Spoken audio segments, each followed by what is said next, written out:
চা বানাইছে কে? চা বানাই আর কে বানাইছে? কই এখানে চা কে বানাইছিল?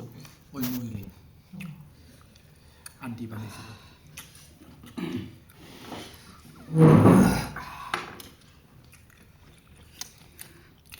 আর একটা দিতে বলবো স্যার? ঘুমিয়েছে।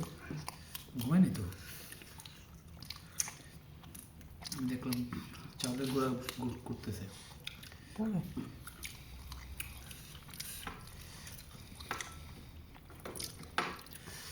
মোহন ভাই আমরা কি খাচ্ছি? দেশি হাঁস।